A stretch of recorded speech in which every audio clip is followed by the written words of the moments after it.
कहते हैं कि काशी में शिव जी का एक बहुत ही विशालकाय मंदिर था। इसे मध्यकाल में तोड़कर यहाँ पर एक मस्जिद बना दिए जाने का दावा किया जाता रहा है। आइए जानते हैं कि काशी विश्वनाथ मंदिर और ज्ञानवापी मस्जिद का प्राचीन इतिहास आखिर क्या है। आदिकाल के बारे में अगर हम बात करें तो हिंदू पुराणों के अनुसार काशी में विशालकाय मंदिर में आदिलिंग के रूप में अविमुक्तेश्वर शिवलिंग स्थापित है। प्राचीन काल की अगर हम बात करें तो ईसा पूर्व 11वीं सदी में राजा हरिश्चंद्र ने जिस विश्वनाथ मंदिर का जीर्णोद्धार करवाया था उसका सम्राट विक्रमादित्य ने अपने कार्यकाल में पुनः जीर्णोद्धार करवाया था। 1194 में इस भव्य मंदिर को बाद में मोहम्मद गौरी ने लूटने के बाद तोड़वा दिया था। 1447 में मंदिर को स्थानीय लोगों ने मिलकर फिर से बनाया, परंतु जौनपुर के शर्की सुल्तान महमूद शाह द्वारा इसे दोबारा से तोड़ दिया गया और मस्जिद बनाई गई। हालांकि इसको लेकर इतिहासकारों में मतभेद है। 1585 में पुनः राजा टोडरमल की सहायता से पंडित नारायण भट्ट द्वारा इस स्थान पर फिर से एक भव्य मंदिर का निर्माण किया गया। 1632 में शाहजहां ने आदेश पारित कर इस मंदिर को तोड़ने के लिए सेना भेज दी। सेना हिंदुओं के प्रबल प्रतिरोध के कारण विश्वनाथ मंदिर के केंद्रीय मंदिर को तो तोड़ नहीं सकी, लेकिन काशी के 63 अन्य मंदिर तोड़ दिए गए। 18 अप्रैल 1669 को औरंगजेब ने काशी विश्वनाथ मंदिर को ध्वस्त करने का आदेश दिया। ये फरमान एशियाटिक लाइब्रेरी कोलकाता में आज भी सुरक्षित है। एलपी शर्मा की पुस्तक मध्यकालीन भारत में इस ध्वंस का वर्णन है। साकी मुस्तईद खां द्वारा लिखित मासीदे आलमगिरी में इसके संकेत मिलते हैं। 2 सितंबर 1669 को औरंगजेब को मंदिर तोड़ने का कार्य पूरा होने की सूचना दी गई और अब ज्ञानवापी परिसर में मस्जिद बनाई गई। इसके बाद साल 1735 में इंदौर की महारानी देवी अहिल्याबाई ने ज्ञानवापी परिसर के पास काशी विश्वनाथ मंदिर बनवाया।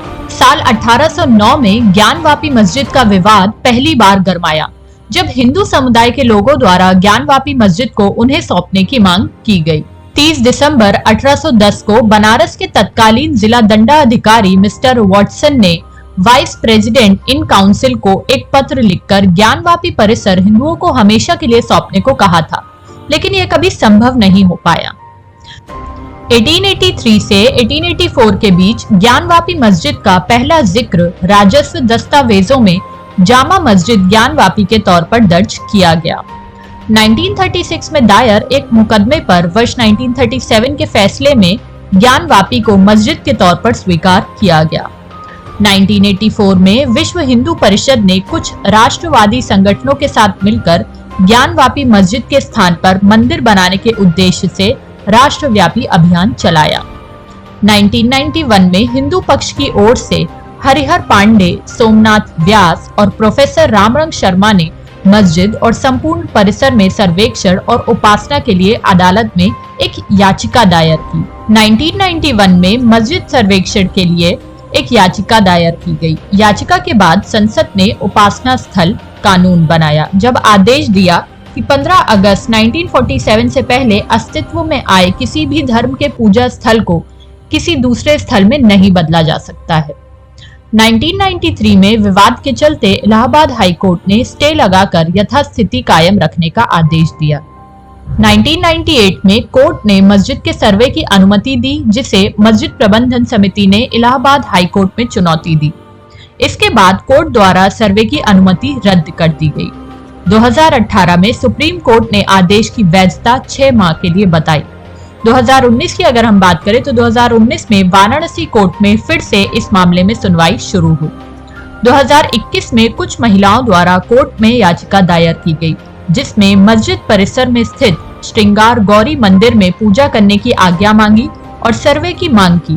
फास्ट ट्रैक कोर्ट ने ज्ञानवापी मस्जिद के पुरातात्विक सर्वेक्षण की मंजूरी दी। हिंदू पक्ष के वकील विजय शंकर रस्तोगी ने कोर्ट में सबूत के तौर पर पूरे ज्ञानवापी परिसर का नक्शा प्रस्तुत किया है, जिसमें मस्जिद के प्रवेश द्वार के बाद चारों ओर हिंदू देवताओं के मंदिरों का जिक्र है। साथ ही इसमें विशेश्वर मंदिर, ज्ञानकूप, बड़े नंदी तथा व्यास परिवार के तहखाने का उल्लेख है। इसी तहखाने के सर्वे और वीडियोग्राफी को लेकर विवाद खड़ा हो गया है। वहीं मुस्लिम पक्ष का कहना है कि 1991 के धर्म स्थल कानून के तहत इस विवाद पर कोई फैसला नहीं लिया जा सकता है। गौरतलब है कि उपासना स्थल विशेष उपबंध अधिनियम 1991 की धारा 3 के तहत पूजा स्थल यहाँ तक कि उसके खंड को एक अलग धार्मिक संप्रदाय या एक ही धार्मिक संप्रदाय के अलग वर्ग के पूजा स्थल में परिवर्तित करने को प्रतिबंधित किया गया है। इस अधिनियम की धारा 4(2) में कहा गया है कि पूजा स्थल की प्रकृति को परिवर्तित करने से संबंधित सभी मुकदमे, अपील या अन्य कार्रवाइयां जो 15 अगस्त 1947 तक लंबित थी, इस अधिनियम के लागू होने के बाद समाप्त हो जाएंगी और ऐसे मामलों पर कोई नई कार्रवाई नहीं की जा सकती है। हालांकि यदि पूजा स्थल की प्रकृति में बदलाव 15 अगस्त 1947 की कट ऑफ तारीख के बाद हुआ हो तो उस स्थिति में कानूनी कार्रवाई शुरू की जा सकती है। अयोध्या के विवादित स्थल राम जन्मभूमि बाबरी मस्जिद को इस अधिनियम से छूट दी गई थी। हम आशा करते हैं कि ये वीडियो आपको पसंद आई होगी। धन्यवाद।